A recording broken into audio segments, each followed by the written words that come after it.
Hola, ¿cómo están? Buenas noches, qué gusto reencontrarnos acá en Mega TV. Todas las noches, como ustedes saben, de martes a viernes conversamos con personas que consideramos importantes en cuanto a aportar pensamiento, razonamiento, en pensar un poco en nuestra sociedad. Pueden provenir de distintos sectores, pero siempre tratamos de indagar en esas personas algunas de las claves de nuestra realidad, inclusive partiendo de la historia, ¿no?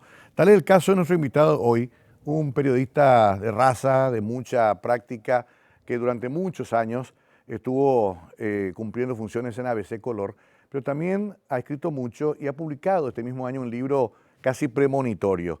De eso vamos a hablar hoy con Edwin Brites, pero antes presentamos como siempre una breve semblanza de su trayectoria.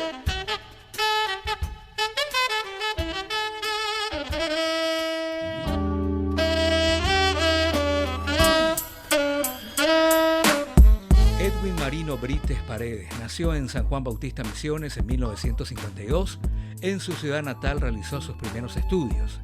Inchi, como lo conocen sus allegados, egresó de la Facultad de Periodismo de la Universidad Nacional de Asunción y luego siguió cursos y seminarios en el exterior sobre temas tales como política exterior, derechos humanos, investigación periodística, población y desarrollo, comunicación y sistemas políticos. Se sumó al diario ABC Color poco después de su apertura en la década de los 70. A partir de ahí empezó a luchar contra la dictadura del general Alfredo Stroessner por los derechos de los ciudadanos a través de las pocas páginas que el diario podía dedicar a la política partidaria. En su carácter de periodista, fue invitado por organizaciones internacionales para asistir a conferencias, así como también por gobiernos de otros países como Brasil, Estados Unidos, Inglaterra, Francia, Alemania, Bélgica, entre otros, para conocer la estructura política y estatal de los mismos. Fue columnista político del diario ABC Color, aunque también pasó por internacionales durante una década, fue jefe del área política y ascendió como secretario de redacción. Además, fue corresponsal en Paraguay de Reporteros Sin Fronteras con sede en Francia. Coautor de varios libros, entre otros La construcción de la opinión pública en Paraguay, con José Nicolás Morínigo, Democracia transparente, con el mismo autor, El ocaso del jinete, Partido Colorado, Las razones de su caída, varios autores, Paraguay, 34 años de demosgracia. También tuvo una destacada actuación desde el Comité de Iglesias, entonces institución que luchaba por los derechos ciudadanos.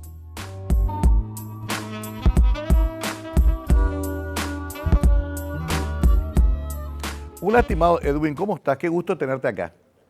Mario, muchas gracias por la invitación. Es un privilegio estar en tu prestigioso programa y un placer conversar contigo. Inchi te dicen, ¿de dónde Inchi. viene eso? Inchi, de familia. Ya antes. Sí, de los hermanos. Ah, ya, porque yo llamé a preguntar tu nombre con los colegas ABC y todos me dijeron, acá te mando el teléfono de Inchi. Sí. Bueno, ¿cuántos hermanos, familia misionera? Sí, yo soy de San Juan Bautista Misiones. Mis padres son misioneros. Todos nacimos allá, 4 hermanos. Uno fallecido, 2 hermanas que están acá viviendo en Asunción. Claro. ¿Y qué hacían tus padres? Mi papá era carpintero, mamá se dedicaba a la familia, a la casa. Y bueno, yo a los 17 años me vine a Asunción a estudiar, me quedé a trabajar en el diario y estuve ahí 47 años. Parece, contado así parece rápido, ¿verdad? Porque Sí. medio siglo de vida prácticamente. En un diario que tuvo distintas etapas, que vos las viviste muy de cerca, muy de adentro, y que hay que reconocer que a veces tiene su mística, ¿no? Lo que dice a veces pesa hasta ahora inclusive. ¿Cómo viste ese proceso? ¿Cómo se construyó eso? Bueno, a mí me tocó varias etapas, ¿verdad? La etapa primero de mi formación profesional, entré muy joven como practicante, siendo aún estudiante en la facultad. Y a veces estaba todavía en plena dictadura, digamos, sin hacer ninguna confrontación. Después, en el año, o sea, poco antes de la venida del Papa, es cuando el director decide, digamos, romper ya con la dictadura y toma una serie de medidas o decisiones que hace que el dictador se moleste y más la presión internacional y la propia venida del Papa, ¿verdad? Bueno, hizo que a veces se vaya tomando posturas más definidas y más fuertes contra el sistema, hasta que comenzó los hostigamientos de a poco, Sí. con la circulación, con los apresamientos de periodistas y finalmente la clausura en el año 84. Claro, aquella clausura que incluso se anuncia en una reunión de la Junta de Gobierno del Partido Colorado. Que yo cubrí, sí. ¿Vos cubriste? Sí, porque yo era reportero, ¿verdad? O sea, Ajá. cronista reportero. De política. De política. Siempre de política, desde que entré de política. Ya. Y bueno, me tocó cubrir esa sesión que estaba considerada secreta, o sea, sin asistencia de periodistas. Y estuvimos, nadie filtró nada y todos salimos sin percibir qué era lo que se trató realmente. Pero teníamos la sensación de que podría ser ese el tema, ¿verdad? Ya. Nadie habló, nadie hizo declaraciones y finalmente hubo una filtración de uno de los miembros de la Junta de Gobierno que llamó al diario y dijo, pasó esto. Siempre hay alguien que quiere Siempre contar. hay alguien que te pasa la precisa. Y los periodistas somos muy apegados a conseguir ese alguien. Me Sí. acuerdo que se puso como una especie de recuadro en la tapa. Así es. Marzo era del 84. Sí, el 22 de marzo. 22 de marzo. 22 de marzo del 84. Ya había ocurrido antes cuestiones con Última Hora, creo que con Cáritas. Había existido ya algún tipo de Sí, censura, ¿no? Con Yanduti eran tiempos de represión, ¿verdad? Sí. Y Humberto Rubín era citado a cada rato a la policía. Sí. Y Última Hora se cerró 30 días, creo que por mala conducta. Por mala conducta, claro. Y el director mismo fue apresado 2 veces antes de la clausura y varios de nuestros colegas, ¿verdad? Ujú. Y me acuerdo que igual la dictadura trataba de poner un ropaje medio legal, la ley 209 o algún tipo de... ¿Qué se argumentó para clausurar a veces? Y el argumento era que a veces predicaba el odio entre los paraguayos, ¿verdad? Ajá. Y ese era el argumento que Central. estaba basada en una ley, Sí. la ley del 204 creo que era, Sí. que tenía todos esos términos flexibles, ¿verdad? Claro. Para aplicarle a los opositores y a los no amigos. Y hubo un cierre efectivo en cuanto a que fue la policía y cerró el diario. Sí, nosotros supimos esa noche de la clausura. Lo que en la Junta de Gobierno ocurrió es que Montanaro, que era ministro del Interior, llevó la noticia de la decisión de Stroessner a la sesión de la Junta. Y consiguió su aprobación unánime, por supuesto, ¿verdad? Claro. Y al día siguiente nosotros amanecimos ahí, lógicamente, ¿verdad? Esperando la clausura. Y a las 9 más o menos aparece el secretario del Ministerio del Interior con la orden administrativa del Ministerio del Interior de disponer la clausura del diario. Qué increíble, ¿no? Cómo se llegó hasta eso, porque era dar un paso ya bastante más fuerte de lo que había dado antes la dictadura en materia de recorte de libertades, ¿no? Y ya había una mirada internacional también sobre el país, ¿verdad? Sí, sobre todo después de la política de Jimmy Carter, de desarrollar una política de apoyo a los derechos humanos en el continente. Se levantaron las dictaduras militares, sobrevino las experiencias democráticas y bueno, Paraguay percibió esa presión que continuó con el régimen de Reagan. Y sí, Paraguay, la dictadura prácticamente se conoció a partir de esas clausuras de los medios, ¿verdad? Claro. Pero antes no le interesaba a nadie, prácticamente. Increíble, ¿no? A pesar de las atrocidades que pasaron antes. Pero eso era muy llamativo para las sociedades democráticas, ¿no? Que se cierra un diario, por ejemplo. Claro. Ahora, antes te había molestado ya vos así citas a investigaciones. Me acuerdo que el comisario Cantero llamaba y decía, quiero hablar con usted. Uno tenía que irse, a veces en la tercera. ¿Te llegó a pasar alguna de esas cosas? Antes de la clausura realmente lo que había era mucha presión, mucho amedrentamiento. Aparte de Cantero y el propio ministro del Interior llamaba Sí. porque ellos también se sentían inseguros. Querían saber de dónde conseguimos tales informaciones y nos presionaban, mirá que si no me contás, esto y aquello. Y lo mismo la Secretaría de Información del Palacio, ¿verdad? Te condicionaba a dar la información y esto, y mirá que esto, cuidado con aquello, ¿verdad? Era un sistema de presión, ¿verdad? Pero a mí me tocó realmente después de la clausura, cuando ya no estaba ABC, nosotros hicimos una revista clandestina para tratar de sobrevivir Sí. con Alcibiades, José Luis Simón y una cantidad de amigos que colaboraron. Y enseguida detectaron, ¿verdad? Dónde hicimos, se fueron a llenar la imprenta, requisaron todas las revistas, se llamaban Nuestro Tiempo, Sí. y me llevaron preso a mí. ¿Unos cuantos días?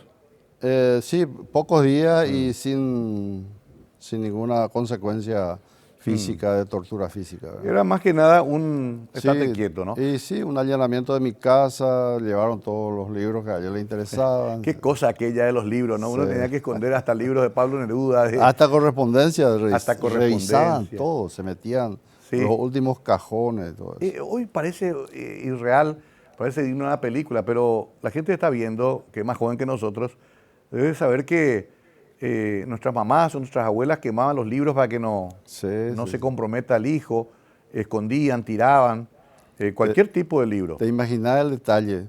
En casa nosotros después de la revista sabíamos que iba a venir una represión, ¿verdad? Y calculábamos que no iba a ser tan, digamos, tan fuerte. Entonces las chapas que se usan para imprimir los papeles, Sí. eso nosotros enterramos en casa. Enterramos y vos sabés que encontraron los tipos. Y se fueron, una gavilla de policía civil. Sí. Buscaron, palearon y encontraron y sacaron la chapa.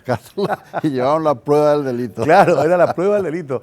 Y en Sí. esa época se usaba que offset habrá sido una... Sí, claro, en Offset, una imprenta Sí, que ahora desapareció. creo que desapareció. Moderna, creo que se Pero vos llama. también estabas en el comité de iglesia en esa época. No, después. Después de Durante eso. la clausura yo rebusqué para sobrevivir y el pastor Armin Ile nos contrató a Alcibiades y a mí para hacer la historia de la represión. Entonces lo que hacíamos era entrevistarle a los clientes del comité de iglesia, que eran todos presos políticos. Claro. Salían y se iban junto a nosotros y le tomábamos nota de lo que ocurrió, ¿verdad? Y así hicimos un archivo enorme del comité de iglesia sobre la historia de la represión a través del testimonio de los protagonistas de eso, ¿verdad? Qué interesante, porque Sí. era una forma de registrar también esa historia que no estaba escrita, digamos, ¿no? Así mismo. Esto se prolongó, el cierre, hasta que terminó la dictadura. Recién después se pudo reabrir a veces. Así es. Justo el 22 de marzo otra vez vuelve a aparecer a veces. Del 89. Del 89, sí. O sea, fueron 5 años 5 de años. 5 años caminar por el de desierto, Edwin. Sí, así es. ¿Y qué, tenías hijos? ¿Tenés hijos? Sí, ya tenía 2 hijos que soportaron eso. Ya. Y nosotros, en realidad, recurrimos a Monseñor Medina Sí. para que nos dé el amparo, digamos, porque en esa época toda publicación tenía que tener una dirección responsable. Claro. Lo que significa ir al Ministerio del Interior, pedir permiso. No era que vos pones tu Sí. nombre y ya está, ¿verdad? Si te dan, podés publicar. Si no te dan, está prohibido. Y nosotros conseguimos porque Monseñor Medina era el director de nuestra revista. Claro. Y aún así, el primer número desapareció. O sea, llevaron todo. Qué increíble, ¿no? La dinámica de la dictadura, del pensamiento autoritario, ¿no? Sí. No se animaban tampoco a prohibirle del todo a Medina porque era un obispo. Claro. Pero igual, era como los festivales en Ñandutí, que no se podía, no estaba prohibido, pero no se podía entrar. No se podía entrar, sí, con los debates de Humberto. Exacto. Así. Bueno, vamos a ir recordando con Inchi esto y después vamos a entrar un poco más de lleno a este libro que él presentó este año, que yo lo estuve leyendo en sinopsis, en resumen, y dije, pero este hombre tiene una bola de cristal porque contó exactamente lo que nos iba a pasar el 30 de abril. Una democracia que cada vez está más vacía de contenido y que después de 34 años produce el resultado de que volvimos casi al comienzo, de vuelta con una suerte de dictadura, en este caso con ropaje más democrático. Enseguida quiero hablar de esto con nuestro invitado Edwin Brites, además de su historia que es apasionante. Hoy ya retirado en Piribebuy, un lugar paradisíaco que envidiamos, después de casi medio siglo dedicado al periodismo de todos los días, a la cobertura de los hechos políticos. Así que sabe bastante. Volvemos con él en un minuto acá, Conversando la Noche.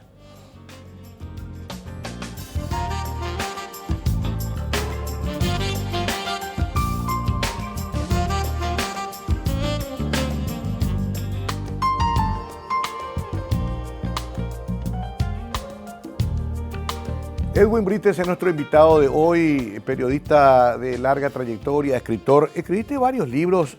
Ahora que veo, yo inclusive usé en mi cátedra la construcción de la opinión pública. Eso hiciste con Pepito. Con Pepito Morillo. Pepito Morillo, sí. Que es muy interesante también. Sí. Y Demosgracia, no sé por qué a mí me suena como un déjà vu. ¿Vos ya escribiste sobre esto antes?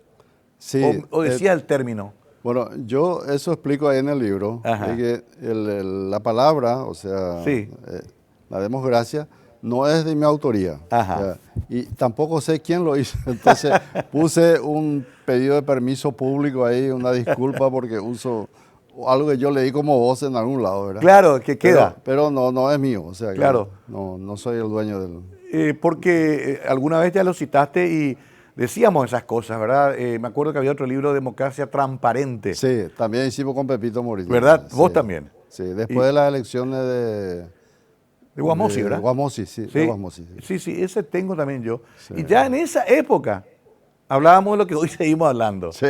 A ver, quiero analizar esto contigo. Sí. Hoy se acusa de fraude, el sector de Payo Cubas inclusive paralizó la justicia electoral 15 días, pero en realidad todos, de alguna forma, Edwin, aceptamos esta regla de juego del comienzo. Sí. Un poder judicial tomado por el Partido Colorado, una fiscalía con el 80% de sus fiscales todos colorados, militantes además que están en la actividad, unas reglas del juego escritas por ellos, casi como que entramos a jugar el partido con árbitros y con reglas que pusieron ellos. Difícil que cambie así, ¿no? No, desde luego. Uno tiene que aceptar las reglas del juego porque es un juego, ¿verdad? Sí. Un juego democrático, una competencia. Exacto. Donde uno admite que el otro tiene más, que uno tiene menos, que los otros están a la pesca, de que podrían conseguir, tal vez, pero solo tal vez, ¿verdad? Entonces, las reglas están dadas. Lo que no se nota es lo que no se quiere ver, porque está a la vista. Solo que para hablar de eso, tenés que demostrarlo, ¿verdad? Y claro, esa es la parte difícil, ¿verdad? Sí. ¿Por qué? Porque hay observadores que vienen y miran las reglas, Claro. miran el funcionamiento institucional, cómo están las urnas, si llegaron a tiempo, están en sus lugares, etc. Pero lo que no ven es la estructura, el sistema. O lo ven y lo admiten también como nosotros que somos actores Claro, del proceso. Pero no pueden tener ellos intervención sobre esa parte, Sí. porque ahí ya tendríamos que entrar nosotros. Claro. Cuando se está comprando un voto, cuando... A ver, Exacto. Todos, a mí me tocó, como sabes, participar en política, Exacto. competir. Y una de las cosas que decimos lo que competimos es hay que ganarle por el 10, por 15% a ellos, porque después se ajusta. Claro. O sea, ya sabemos lo que Ya, nos van a quitar te la van mitad. a afanar un pedazo. Es un pedazo. Sí. Es como que ya está asumido eso. Lógico, ese Así. pedazo cuando es menos la diferencia, te liquida. Claro. ¿Por qué decís que la oposición nunca logró sobreponerse a eso? Acepta el trato a Puá, aceptamos todo que se venden cédulas, aceptamos todo que los mesarios están todos con un fuerte estipendio económico. Sí. Pareciera que queremos resultados con las mismas reglas de siempre. Bueno, lo que pasa es que el juego es injusto. O sea, no hay una igualdad de condiciones. Eso lo sabemos, ¿verdad? Vos tenés un partido-estado y tenés una oposición dividida, lógicamente porque todos saben que es casi imposible. Entonces, no hay mucha esperanza, no hay mucha vocación de poder. Tampoco. Y entonces la gente prefiere jugar su partidito, ¿verdad? Yo quiero ser candidato a diputado y me juego por eso nomás. Claro. Y me hace perder la vista del bosque, ¿verdad? Yo Sí. solo miro mi árbol y yo. Concejal, diputado, Exacto. senador. Yo consigo eso y ya estoy. Ya no me importa. Total, así nomás lo tiene que ser. Pero hay un sistema que es todo un aparato, una mecánica de entregar favores que se llama Partido Colorado. Claro. Y que viene desde la época antes de la dictadura de Stroessner. Claro. Pasó toda la dictadura de Stroessner y se quedó con la democracia. Y la oposición no pudo desarticular eso, o no quiso, o no está en condiciones de desarticular. No te digo en elecciones, porque las elecciones es como ese partido de alargue que después termina en penales. Claro. ¿Verdad? Todo rápido, pero hay que definir. En un día. Pero después vos tenés un proceso, como yo digo ahí en el libro, tenemos 34 años Claro. y vos podés negociar en el Parlamento, podés sanear tu partido político, podés buscar la participación, la cohesión entre los líderes, una serie de cosas que no se hicieron, ¿verdad? Sí. Entonces tenés un mismo partido político que actúa como si nada en la dictadura y vuelve a la democracia. Aquí no pasó nada, ¿verdad? Sí, vos sabés que hasta un caso mundial ya el nuestro. Sí. Porque no todos los partidos que pasaron por ese proceso sobrevivieron tanto tiempo. Por supuesto. Acá, sin embargo, hasta está más fortalecido, ¿no? Está. Qué curioso esto. Pero ahí hiciste algo que me parece importante profundizar. Nuestra oposición tampoco se ha puesto a la altura. Tampoco. Llegamos divididos, llegamos confrontados. Hay una historia, Edwin, a ver si me ayudas. Siempre el Partido Colorado gana con 38-40%. Sí. Quiere decir que hay un 60% que puede ganar. Pero sin embargo no ocurre a excepción del caso Lugo. Y cuando ganan por una carambola como esa, se les saca antes de los 5 años, ¿verdad? O sea, no hay luego forma. Sí. ¿Cómo hacemos para que ese 60% entienda de que alguna vez, si tiene vocación de poder, tiene que unirse? Y bueno, es la pregunta que le hicieron en otros términos, ¿verdad? Ajá. A la distinta Marta Lafuente. Sí. Le dijeron, ¿cómo hacemos para que esta ciudadanía sea educada y tengamos un desarrollo político civilizado como en otros países? Claro. Y ella dice, es una cuestión social que lleva tiempo.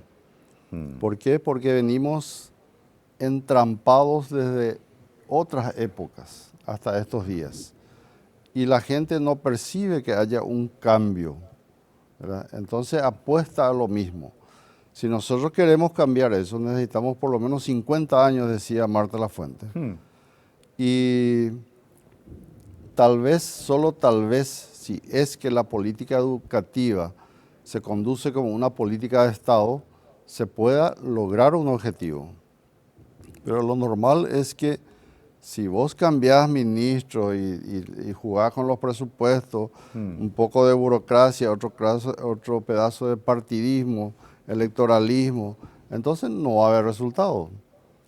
Y eso es lo que está pasando a nivel de ciudadanía. A nivel de dirigencia política es, digamos, de una irresponsabilidad tremenda. Porque, como dicen los cientistas, si bien se presume que el electorado es racional, se presume también que la dirigencia tiene que ser responsable para que haya democracia, ¿verdad? Claro. Pero acá la gente, por eso es democracia, ¿verdad? Porque es una concesión graciosa de algo que no se merece, ¿verdad? Tomá, yo soy Partido Colorado, vos tenés 18 años, tu afiliación y tomá esto a cambio, ¿verdad? Claro. Y entonces no puede haber cambio. Esa es la situación. El Partido Colorado no puede ver persona que camina, que tenga más de 18 años y que no esté afiliado. Es brutal porque ellos inclusive nos enrostan y dicen, tenemos más afiliados que nunca. Claro. O sea, Cada vez sube más. sostuvieron ese sistema ellos. Sí, mantiene porque en base a la necesidad de la gente. Sí. Y a la constatación de que algo se consigue con ellos. Claro. Con el resto, nada. Y contigo menos cuando estuviste en la Claro, intendencia. sí. Mi amigo dice, más rápido de ganar si ni siquiera me diste trabajo, te dicen. Como una cuestión lógica. Una vez un indígena también me dijo, ¿para qué te metes en política si no hay plata para repartir? Me dijo. Claro. Una sabiduría ancestral. Sí. Pero para cerrar este bloque, también hay un truco final que es interesante. El Partido Colorado genera su propia oposición. Sí, claro. Y le convence a la gente. Así mismo. Peña se presentó como la contestación a los errores de Marito. Sí. Y te juro que hay gente que Y lo no es el cree. primer caso. No. Desde la época de Guamosi estamos así. ¿Cierto? Sí. ¿Cierto? O Almonte Argaña, Sí. Argaña Oviedo. Oviedo. ¿Sí? Sí. Nicanor con Castiglioni después se pelearon. Y el supuesto es que como es un partido muy grande, Claro. entonces tiene de todo dentro de su mundo, de su universo, ¿verdad? Tiene oficialismo, tiene oposición, tiene izquierda, tiene derecha, tiene de todo, Sí. ladrones y honestos. Un universo propio. Nos Así. reímos con Edwin porque en realidad hasta puede ser trágico, pero hay que aceptar también que hay un grado de vocación de poder muy grande que sostiene a la ANR. Eso también es innegable, ¿no? Sí. O manda Jaecuera, ¿no? Tienen Es el ejercicio continuo del poder, o sea, Sí. no perder nunca la perspectiva, ¿verdad? Exacto. Y tener resultados siempre. Por lo cual el abrazo republicano sigue funcionando. Claro que sigue funcionando. Porque de todo se dijeron esta vez, Edwin, más que Siempre. nunca. ¿Eh? Siempre se dicen de todo. Narcotraficante, de todo. Y igual, se abrazaron todos y se fueron juntos. Son los únicos momentos que la opinión pública se divierte, ¿verdad? Claro. Cuando hay internas partidarias. Claro, hasta eso, concentran el espectáculo. Salen todos los trapos. Monopolizan el espectáculo. Sí. La contestación interna de la oposición es hasta aburrida. Sí. Pero la contestación interna de la ANR siempre es virulenta. Sí, ¿Te acordás, Argaña, con Papalardo? electrizante.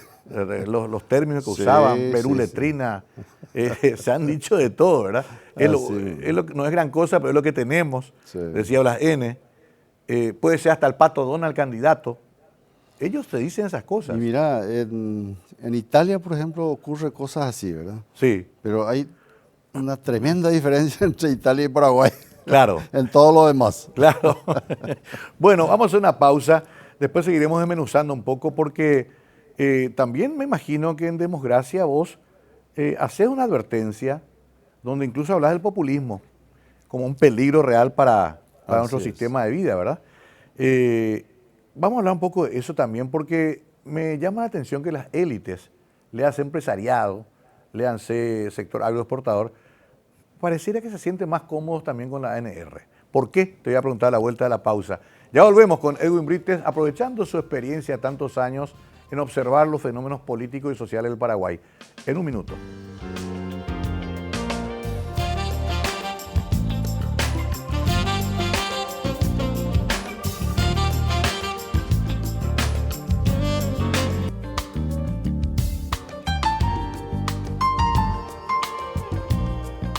Siempre a los periodistas se les busca, si son deportivos, su club. Queremos saber qué club es Julio del Puerto, qué club era Ovidio Javier Talavera. Y con los políticos también. Y de vos siempre se decía que eras liberal, lainista. Sí. Así era. Bueno, no soy liberal lainista. Soy, creo yo, de ideología liberal. Ajá, ok. Pero primero no soy afiliado a ningún partido. Y lo de lainista era por la militancia de mi esposa Alicia, en el Partido Liberal, Radical Auténtico, cuando Laíno era el líder del Para mi hermano partido. Adolfo, el último gran caudillo político de la oposición fue Laíno. ¿Vos pensás igual? Bueno, yo creo que sí, porque los últimos, diríamos, fueron para mí Argaña, Oviedo y Laíno, que está vivo, ¿verdad? Sí. Creo que Te digo, ese arrastre masivo, esa presencia en el interior, bueno, lo de Lugo es diferente, ¿no? Sí. Lugo viene de la iglesia. Sí, ese es un poder fáctico, digamos, que claro. Se insertó dentro de otra lógica de poder. ¿Qué pensás de ese gobierno de 4 años de Lugo? Bueno, primero, yo creo que Lugo, así como Oviedo, con quien nunca estuve de acuerdo, ¿verdad? Tuvimos muchas diferencias, hizo un servicio al país. Hicieron los dos. Lugo porque hizo la alternancia, sí. ¿verdad? Lo cual no consiguió la oposición en todo el tiempo que estuvo tratando de hacerlo. Sí. Y Oviedo porque dividió el Partido Colorado realmente, ¿verdad? El Partido Colorado dividido es una ficción, ¿verdad? Es cierto. Mientras no hay una estructura nueva, una dirigencia nueva, y Oviedo hizo dio ese paso. Ese servicio, digamos, al propio Partido Colorado, que necesitaba de unos correctivos. Y uno hizo Lugo, que es la alternancia, y otro lo hizo Oviedo con la división del partido, la división real, ¿verdad? Y ahí se demostró las garras del Partido Colorado, ¿verdad? Sí. Porque Oviedo sacó y ganó con un electorado colorado, que era oviedista circunstancialmente. Ahora Sí. todos otra vez vuelven al Partido Colorado. Volvieron al redil. Y el Partido Colorado sobrevivió. Se recicló otra vez, ¿no? Sí, se recicló Qué y increíble, ¿no? continuó. Porque todos creímos con esa alternancia y con esa división de que comenzaba una nueva etapa en la cual ya íbamos a confrontar a un Partido Colorado más debilitado siempre. Ya. Sin embargo, en 5 años estaban reconstruidos. Convengamos que también gracias a que operaron con los propios liberales, con un sector para el famoso tema del juicio político, ¿no? Sí, claro, hay mucho colaboracionismo de la Sí, oposición siempre, en toda ¿no? la historia de la transición de la democracia. Pero quería completar tu pregunta, ¿verdad? Sí. ¿Qué pensaba el gobierno de Lugo? Yo creo que se perdió una oportunidad. Para mí, Paraguay es un país con una población, con una clientela para la izquierda, ¿verdad? Sí. Porque es una población vulnerable, social, económicamente, históricamente maltratada. Sí. Entonces, la izquierda tiene ahí un potencial que tenía que explotar. Y Lugo entró con una sotana de izquierda, ¿verdad? Sí. Que le costó manejar porque su sostén era un partido de derecha. Claro, Y muy conservador. no obstante, tuvo toda la colaboración de la intelectualidad, de todas las fuerzas políticas no de derecha. Sí. Y gran cosa no se pudo hacer, pero no salió mal, excepto No. el juicio político, ¿verdad? No, la recordación es buena y él mantuvo un cierto prestigio. Pero, Exacto. a ver, me toca muy de cerca porque me imagino, mi experiencia fue mucho más chiquita, pero en macro es lo mismo que nos pasa a todos los que llegamos con una esperanza de cambio. Encontramos una estructura durísima. Claro. El funcionariado público colorado. Ellos casi, Edwin, te dicen, vos que venís 5 años nomás, nosotros estamos Sí. de 40. Y pensamos estar otro. Exacto, y vamos a seguir. Así Sí, que tranquilízate nomás. claro. Y ahí está la gran cuestión. ¿Rompes esa estructura o medio te trataba de moldar y convivir con ellos? Creo que algunos hicimos lo segundo y no pudimos ni terminar. Claro, lo que pasa es que el sistema no está diseñado para romper una estructura. Si vos querés romper esta estructura que tenemos actualmente, tenés que hacer una revolución. Claro. Y esto no está, el sistema electoral, Sí. el sistema político, el sistema burocrático, no está para ese modelo, ¿verdad? No. O sea, tiene que haber un rompimiento dentro de la Fuerza Armada, alguien que tenga poder real de persuasión, como para que se rompa una cosa como Que esa. Oviedo tenía. Oviedo tenía, pero bueno, él duró poco, ¿verdad? Lo frenaron también. Y el Partido Colorado, ¿te acordás de la reacción? Descabezó todo, todas las gobernaciones fueron cambiadas. Sí. Todos los funcionarios principales fueron cambiados. La Cámara de Diputados, no sé si la de senadores, no me acuerdo. ¿Te acordás que le liquidaron unos cuantos, entre ellos Papalardo también? Sí. Fueron sustituidos. O sea, esa sí fue una revolución a la inversa. A la inversa, claro. Para recuperar el poder. Sí, eso también estuve pensando y quiero compartir contigo, Edwin, con la teleaudiencia. Imagínate la capacidad de maniobra que cuando se produce el juicio político, año 2012, los colorados le dicen a los liberales, tomen ustedes el gobierno. Nosotros, vamos, voten con nosotros, no queremos el gobierno. Sí. Es una oportunidad de oro para los liberales por fin. Sí. 1 año y medio. 13 meses, creo. 13 14. meses. Pues imagínate, el caramelito de 13 Sí. meses y después se quedan otra vez 15 años. Sí, Es una jugada maestra, un riesgo también. claro. No, un riesgo no creo, porque acá no hay un electorado expectante de que se vaya al Partido Colorado. Está demostrado en todas las elecciones, ¿verdad? Pero era una picardía máxima, ¿verdad? Ajá. Tomen, quédense usted con la carga y nosotros salimos, les acompañamos y después continuamos nosotros con lo nuestro, ¿verdad? Sí. Excelente jugada. Excelente jugada. Sí. Por eso es que no hay que subestimar tampoco a la ANR, ¿verdad? Más allá de su impronta casi autoritaria, obviamente ahí también hay algunos cerebros. ¿Quiénes serían ahí? ¿Galaverna uno de ellos?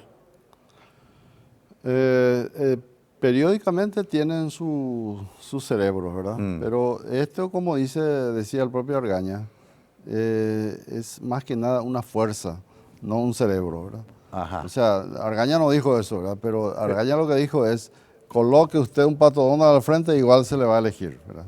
Claro. O sea, eso porque es una fuerza incontenible, digamos, que ellos mismos no pueden manejar fuera de esas reglas, de ese esquema. Claro. Pero hay que cumplir con los pasos y cualquiera sea, inclusive un liberal puede ser candidato a Colorado.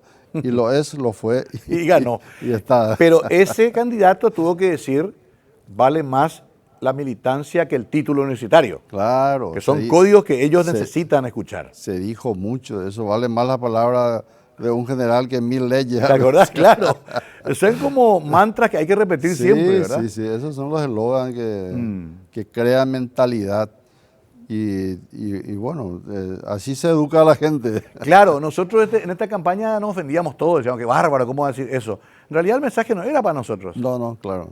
Era para esos 200.000 funcionarios y sus familias, eran para los que quieren entrar en el sistema. Y la reforma del funcionariado público tampoco se ha hecho. Y no reforma en el sentido de cambiar las cosas. Sí, no, concurso de méritos, meritocracia.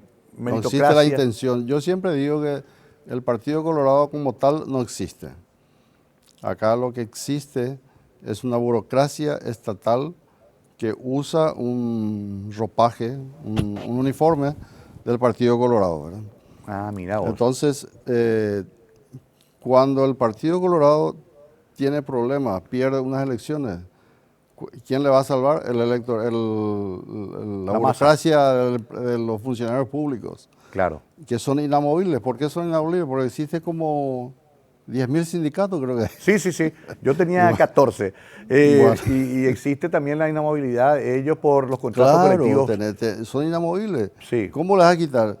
¿Y cómo le vas a decir, pasate ahora a este partido A o B? Ya no somos al partido 1 y ahora tenés que ser 2 o 3. Sí.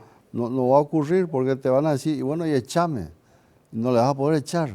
No. Porque tiene estabilidad, tiene sindicato, tiene fuero, una cantidad de cosas, ¿verdad? Entonces, ¿cómo podés hacer eso? Yo creo que ya pasó el tiempo. El tiempo era cuando ocurrió el golpe de Estado y se tenía que negociar una nueva república. Vino la constituyente, que estuvo muy bien porque todo el mundo participó, y ahí se tenía que producir una cantidad de leyes, entre ellas la del funcionario público. Y se hizo de manera que sean todos inamovibles de por vida. Y cada gobierno lo que hace es darle más privilegios. Y como te darás cuenta, con cada campaña electoral no es una promesa, es una realidad, aumento para ellos. Sí. Más privilegio, ¿verdad? Porque a ese electorado no hay que molestar. Porque como vos decís, tienen su familia, tienen sus ramificaciones. Y no es que contamina, disemina toda la sociedad. O sea, agarra todo el sistema social del país. Vos sabés que, Edwin, te escucho atentamente y recuerdo experiencias.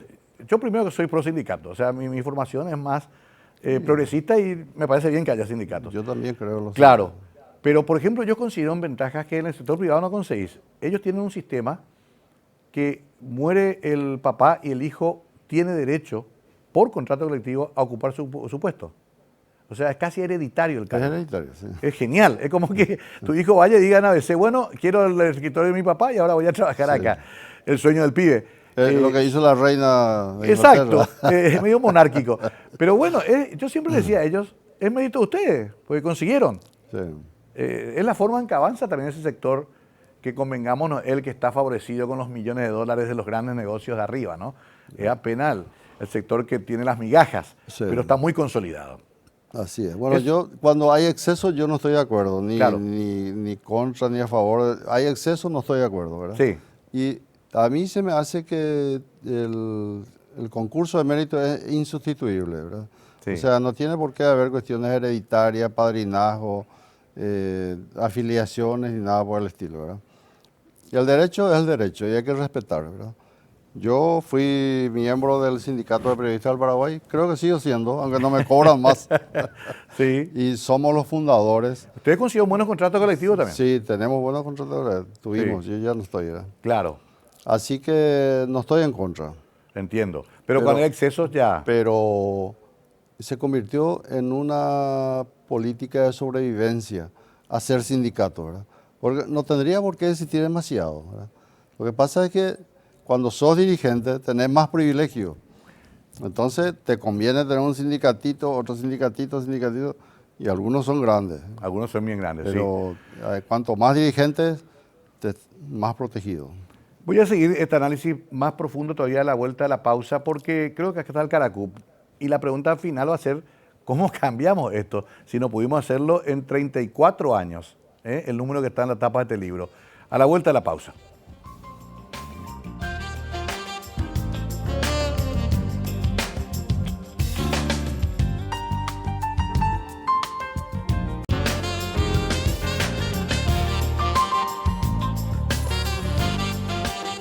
¿No estamos capacitados? ¿No hay líderes o somos ignorantes? Pregunta de los últimos capítulos del libro que me está comenzando a llevar a una especie de depresión profunda, querido Edwin. Nosotros ya estamos medio de ida, ¿verdad? Sí. ¿Qué le decimos a los más jóvenes? Y primero que la política no es un bicho que muerde, ¿verdad? Y que es necesario desde joven tomar interés por la cosa pública. Entonces es inevitable que la gente tenga una militancia por la democracia. Cuando querés que tu país sea y viva en democracia, tenés que informarte para emitir un voto calificado, que no se convierta en masa, sino en individuos, en personas, en ciudadanos que tienen su derecho y sus obligaciones y que lo cumplan, como lo dijo Vargas Llosa. Hay que votar bien, porque votar mal tiene su consecuencia.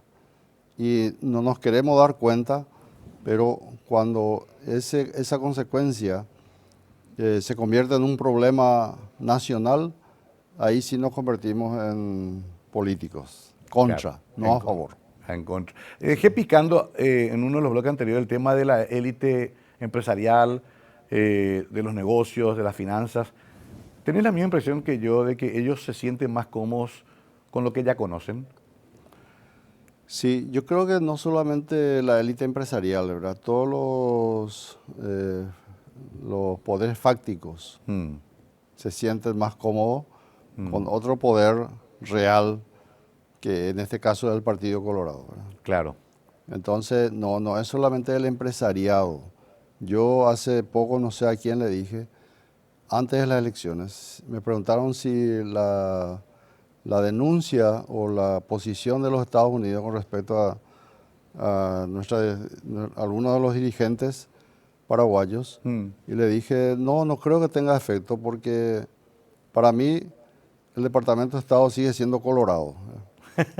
Lo que significa que no van a cometer un error infantil de hacer algo que no les reditúe beneficio, como realmente ocurrió, ¿verdad? Ya. O sea, calcularon mal que calificar a alguien de corrupto no iba a tener consecuencias, que permitir que se les considere como intervención no iba a caer mal en una sociedad conservadora y por tanto nacionalista.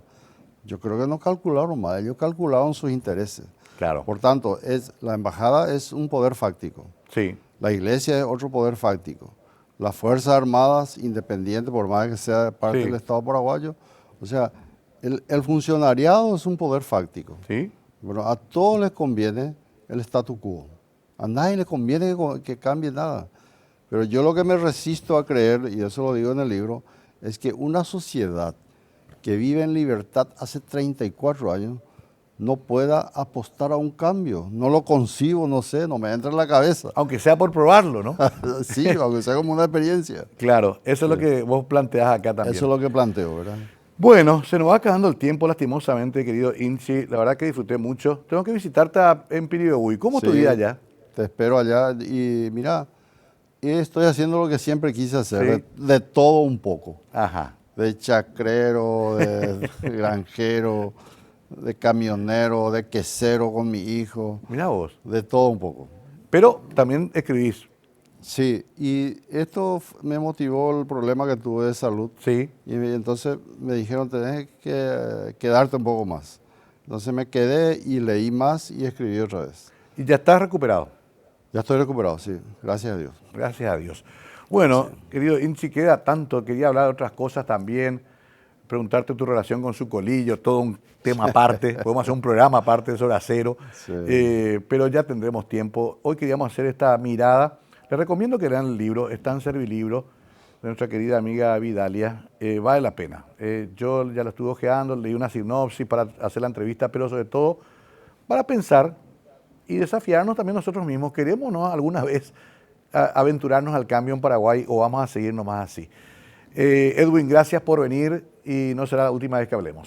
Muchísimas gracias, Mario. Un placer. Edwin Brites, nuestro invitado de hoy, para pensar en las cosas que nos pasan. Ahora que comienza la nueva etapa, donde otra vez un gobierno de Colorado nos mostrará que el anterior estaba equivocado, pero ellos sí ya están en lo cierto y vamos a estar mejor.